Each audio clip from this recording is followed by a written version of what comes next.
नमस्कार दोस्तों। शिव मंदिर में प्रवेश करने पर शिवलिंग के ठीक सामने नंदी जी बैठे मिलते हैं। शिव और नंदी का एक अनूठा संबंध है। कहते हैं कि जहाँ शिव हैं वहीं नंदी हैं। नंदी को शिव जी का द्वारपाल और वाहन भी माना जाता है। प्राचीन समय से शिवालय में अपनी कामना नंदी जी के कान में कहने की परंपरा चली आ रही है। ऐसा करने से आपकी मनोकामना जल्द पूरी हो जाती है। भगवान शिव ने स्वयं नंदी को यह आशीर्वाद दिया था कि जहां जहां मैं विराजमान रहूंगा वहां तुम भी विराजमान रहोगे।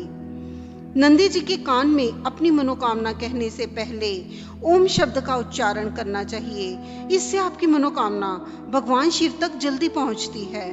अपनी मनोकामना नंदी के बाएं कान में बोलनी चाहिए। वैसे तो दूसरे कान में भी अपनी मनोकामना बोली जा सकती है, लेकिन बाएं कान में मनोकामना बोलने का अधिक महत्व है।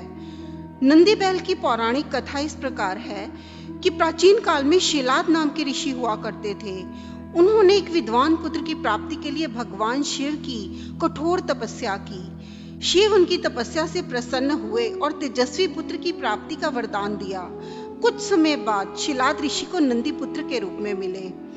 एक दिन मित्र और वरुण नाम के दो ऋषि उनके आश्रम में पहुंचे। शिलाद ऋषि और नंदी ने मिलकर दोनों की अच्छे से आवभगत की। उनकी खातिरदारी में कोई कसर नहीं छोड़ी। जब दोनों जाने लगे तो उन्होंने शिलाद ऋषि को लंबी उम्र का वरदान दिया, लेकिन नंदी के लिए कोई कामना नहीं की। शिलाद ऋषि ने इसका कारण पूछा। तब मित्र और वरुण ऋषि ने बताया कि नंदी की उम्र कम है, वह अल्पायु है। इससे शिलाद ऋषि को चिंता सता गई। जब नंदी को इस बात का पता चला तो उन्हें भी दुख हुआ।